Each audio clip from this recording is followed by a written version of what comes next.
आप देख रहे हैं अपना बिहार और आपके साथ मैं हूं विवेक। कल का दिन बिहार के लिए बहुत बड़ा होने वाला और इस बार मामला सरकार को लेकर नहीं बल्कि स्पीकर को लेकर है। बिहार में सरकार बदलने के 13 दिन बाद भी स्पीकर विजय सिन्हा ने अपने पद से इस्तीफा नहीं दिया है। बुधवार को विशेष सत्र बुलाया गया और इसके पहले संवैधानिक संकट की स्थिति पैदा हो गई कि आखिर सदन कैसे चलेगा।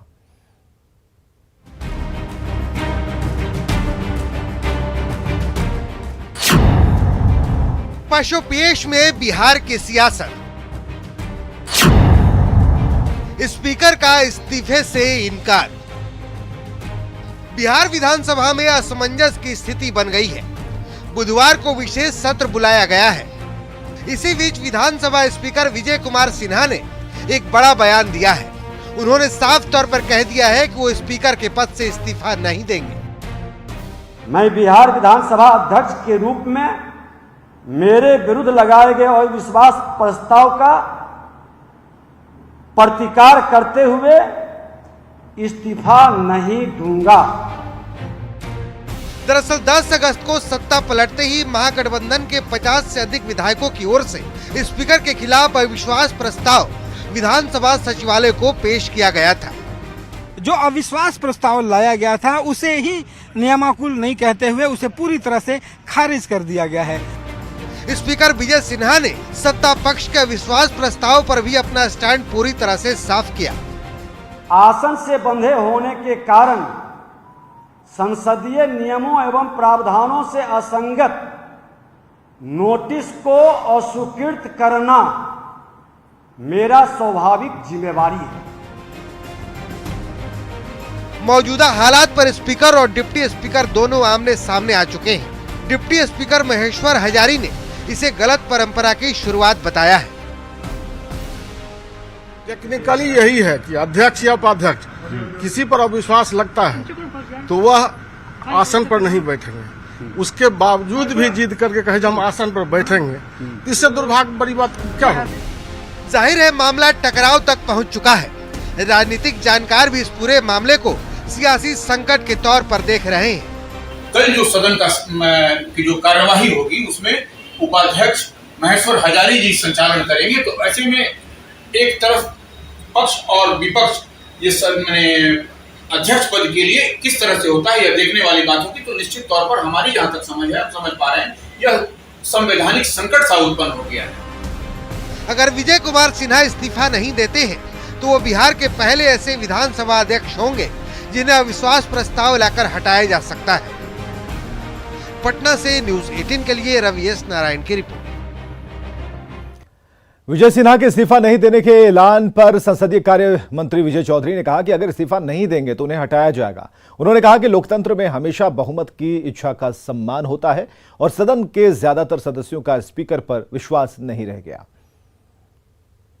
अगर अच्छा तो होता कि वो इस्तीफा दे देते, अच्छा होता कि वो इस्तीफा दे देते, और नहीं देंगे तब फिर हटाए जाएंगे। और पटना से बड़ी खबर है, सीएम नीतीश से मिले डिप्टी सीएम तेजस्वी यादव। करीब आधे घंटे तक दोनों नेताओं के बीच मुलाकात हुई है, बातचीत हुई है। विधानसभा के विशेष सत्र को लेकर चर्चाएं हुई हैं और सूत्रों के हवाले से खबर है कि नीतीश और तेजस्वी ने मिलकर कल के लिए रणनीति बनाई है।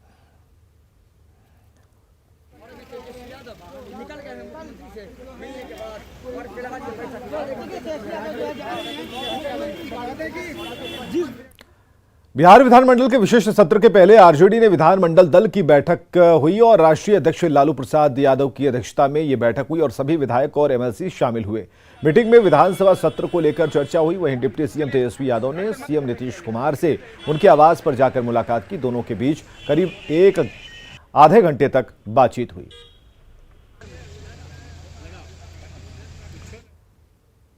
बिहार विधानसभा के विशेष सत्र को लेकर बीजेपी विधानमंडल दल की भी बैठक हुई, जिसमें पार्टी के विधायक और विधान पार्षद शामिल हुए। बैठक को लेकर बीजेपी नेताओं ने कहा कि सदन में बीजेपी मजबूती से जवाब देगी। मजबूत विपक्ष की भूमिका में रहने और सरकार की जनविरोधी नीति के खिलाफ आवाज बुलंद करने पर चर्चा हुई। वहीं बैठक में नेता प्रतिपक्ष के नाम पर चर्चा को लेकर कहा गया कि समय आने पर फैसला लिया जाएगा। कल एक दिवसीय बिहार विधानसभा की बैठक आहूत की गई है और उस आलोक में जो कार्यसूची है उसके अनुसार कल सदन की कार्रवाई चलेगी। लेकिन कहा जा रहा था कि विधानसभा अध्यक्ष अभी तक इस्तीफा नहीं दिया, उन्होंने कहा दिया कि वो इस्तीफा नहीं। नहीं, देखिए बिहार विधानसभा की जो नियमावली और प्रक्रिया है उसके तहत सभी जो विधायी कार्य है उसको संपन्न किए जाएंगे। नेता प्रतिपक्ष के नाम पर नहीं, वो समय पर तय होगा। ये पहला जो एजेंडा रखा है उस एजेंडे पर निश्चित रूप से बातचीत होगी और बाकी जो उसकी प्रक्रिया है विधानसभा नियमावली की 14 दिन के अंदर जो बाकी प्रक्रिया है उस प्रक्रिया पर भी हम लोग बात करेंगे। नेता कौन होंगे विधानसभा में? जो विषय अभी तो हमारे यहाँ नेता और जो हैं वो सब लोग काम कर रहे हैं। अब आप जानिए कि महागठबंधन के पास कितने विधायकों की ताकत है। तो आरजेडी के पास 79 विधायक हैं, जेडीयू के पास 45, कांग्रेस के पास 19, लेफ्ट के पास 16, हम पार्टी के पास 4 और ये टोटल मिलाकर 164 होते हैं। मतलब 122 के जादुई आंकड़े से 42 सीट ज्यादा हैं।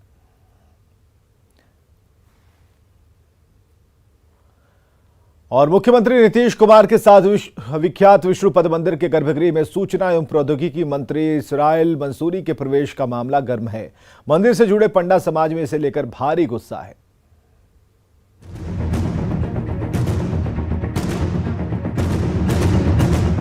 गया का विश्वविख्यात विष्णुपद मंदिर को लेकर सियासी अखाड़े में तांडव मचा है।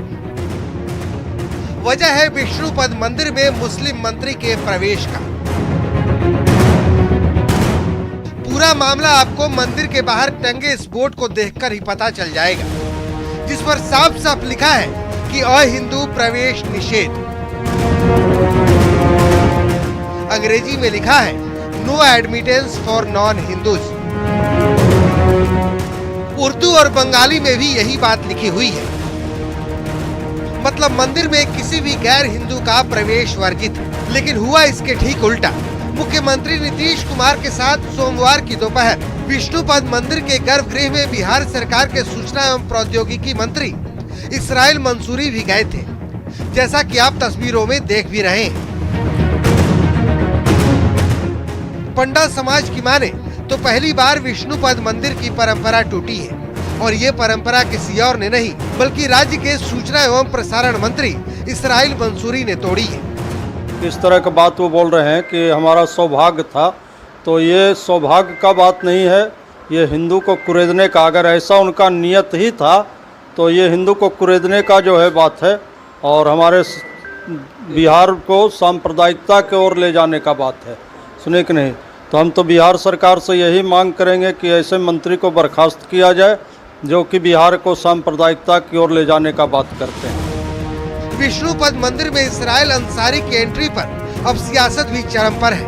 विपक्ष सत्ता पक्ष पर तुष्टीकरण का आरोप लगाते हुए मंत्री को हटाने की मांग कर रहा है। मंदिर के बाहर बोर्ड भी लगा हुआ है कि गैर हिंदू धर्मों का प्रवेश वर्जित है, तभी मंसूरी साहब अंदर चले गए, मुख्यमंत्री जी ले गए। भाईचारा बढ़ेगा हिंदू मुस्लिम का, उसमें क्या दिक्कत है? मैं तो कहूँगा कि मुसलमान लोग भी अब मुख्यमंत्री जी को जरा हज करवाने ले जाएं, वहाँ भी गैर मुस्लिम का प्रवेश वर्जित है। करोड़ों करोड़ सनातन हिंदू धर्मावलंबियों के श्रद्धा केंद्र गया जी के विष्णुपद मंदिर में जिस प्रकार से बिहार के माननीय मुख्यमंत्री श्री नीतीश कुमार जी ने और उस मंदिर की पवित्रता को नष्ट करने का जो प्रयास किया, ये सचमुच में यह सनातन धर्मावलंबियों के लिए बहुत बड़ा अपमान है। इस पूरे मुद्दे पर जब डिप्टी सीएम तेजस्वी यादव से सवाल हुआ तो उनका जवाब क्या था वो भी सुनिए। तरीके से बीजेपी लगातार आपके नए मंत्रियों पर निशाना साध रही है, क्या मंदिर कैसे चलेगा? विष्णुपद मंदिर में इजराइल मंदिर में कैसे चलेगा? बड़का झूठा पार्टी का कोई बात सुनता है क्या? ये सब कोई मतलब ही नहीं है, तथ्यहीन।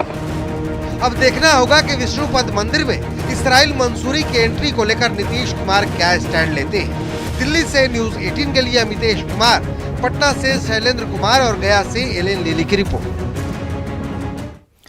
मुजफ्फरपुर के पूर्व मेयर वर्षा सिंह के बेटे गोल्टू पर मोहल्ले की एक छात्रा ने छेड़खानी और कॉलेज जाने के दौरान भद्दे कमेंट्स करने का आरोप लगाया है।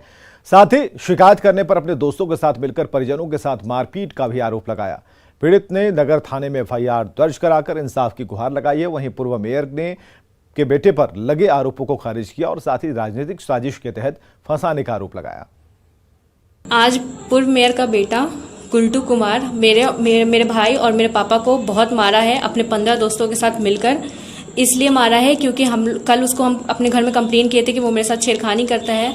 हम लोग कहीं आते जाते हैं तो हम लोग के आगे पीछे करता है, खूब कमेंट बाजी करता है। तो मेरे पापा कल उसको समझाने गए, उसके क्रम में वो आज सुबह में उसी भड़ास में आया और मेरे पापा और मेरे भाई को खूब मारा। और मारने के दौरान पिस्टल दिखाकर भी धमका रहा था कि अगर ज़्यादा कुछ करेंगे तो वो फिर गोली वगैरह सब चलाने लगेगा। सवेरे हुआ है क्या कि हम अपने बाहर में झाड़ू वाड़ू कर रहे थे, सीढ़ी धो रहे थे। उसके बाद हुआ क्या कि गुल्टू कुमार जो है गाली उली बकते हुए आया और 10-15 लड़के के साथ मुझे मारने पीटने लगा। कौन है गुल्टू कुमार? गुल्टू पूर्व मेयर वर्षा सिंह के द्वितीय पुत्र, और उसका नाम जो है प्रत्यक्ष चौहान है उर्फ गुल्टू। नालंदा में एक वीडियो वायरल हो रहा है जिसमें +2 उच्च विद्यालय ओखनामा का हेडमास्टर प्रैक्टिकल के नाम पर उगाही करता दिख रहा है।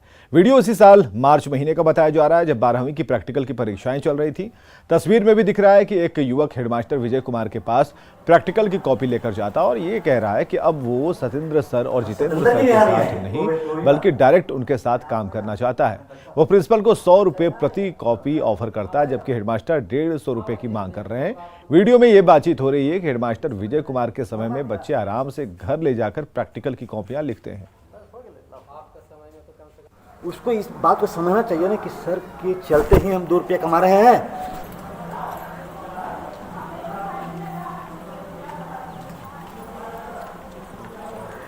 और सतेंद्र जी यहाँ नहीं आएंगे, वो भी बात है। मैं आपको नहीं जानता हूँ, मैं बच्चा को जानता हूँ। हाँ, बच्चा यहाँ आएगा, काम करा के लिए जाएगा। हाँ भाई, जेब देने को होगा आपको देंगे, हम आपसे लेंगे, कहानी खत्म। ये समझ में आएगा। मुहर मार दिया बस हो गया। आपका समय में तो कम से कम इतना होता है सर कि लड़कन लिया एडमिट कार्ड तुम हमसे कहाँ लिया? हाँ ही तो। National association of civil servant यानी NACS की तरफ से सिविल सर्विस में सफल बिहार झारखंड के प्रतिभागियों का सम्मान किया गया। समारोह इंडिया हैबिटेट सेंटर में आयोजित हुआ। NACS सिविल सेवा की तैयारी करने वाले अभ्यर्थियों को काफी मदद मिलती है। सिविल सर्विस की परीक्षा में 11वां स्थान हासिल करने वाले शुभंकर पाठक ने कहा कि अपने परिवार के साथ वे NAC का धन्यवाद करना चाहते हैं। वहीं नई दिल्ली के DM संतोष कुमार राय ने भी NAC के योगदान की सराहना की। मैं अब सबसे पहले अपने परिवार को देना चाहता हूँ। मेरे माता पिता और मेरे भाई का बहुत बड़ा योगदान था क्योंकि 2 साल कोविड के थे, वो लॉकडाउन में ही मैंने अपनी तैयारी की और उनका मेरा मेंटल सपोर्ट उनके वजह से मिला, वो बहुत इंपॉर्टेंट था। और जहाँ तक NACS का सवाल है, NACS ने मुझे जब मेरा इंटरव्यू था तो मॉक इंटरव्यू लिया और बहुत सीनियर ऑफिसर्स थे जिन्होंने इंटरव्यू लिया और उनका जो गाइडेंस था, जो वो बताते थे कि जो चीज़ें इंपॉर्टेंट है, जो चीज़ें मुझे जाननी चाहिए मेरे CV के अकॉर्डिंग, वो बहुत इंपॉर्टेंट रहा मेरे लिए। इसकी शुरुआत 2014 में हुई थी। जब हम लोग सेलेक्ट हुए थे तो उस समय यह ज़रूरत महसूस की गई थी कि जो अपने बिहार और झारखंड के बच्चे सेलेक्ट होकर आते हैं या जो तैयारी करना चाहते हैं, तो हम सभी लोग मिलके कुछ समाज के लिए करें और एक ऐसा मंच प्रदान करें जो कि एक तो जो सेलेक्ट होकर आए हैं सिविल सर्वेंट, वो भी आपस में एक दूसरे से मिले जुलें, एक दूसरे की मदद करें और अपने राज्य के विकास के बारे में कुछ सोचें और साथ मिलकर कुछ काम कर सके।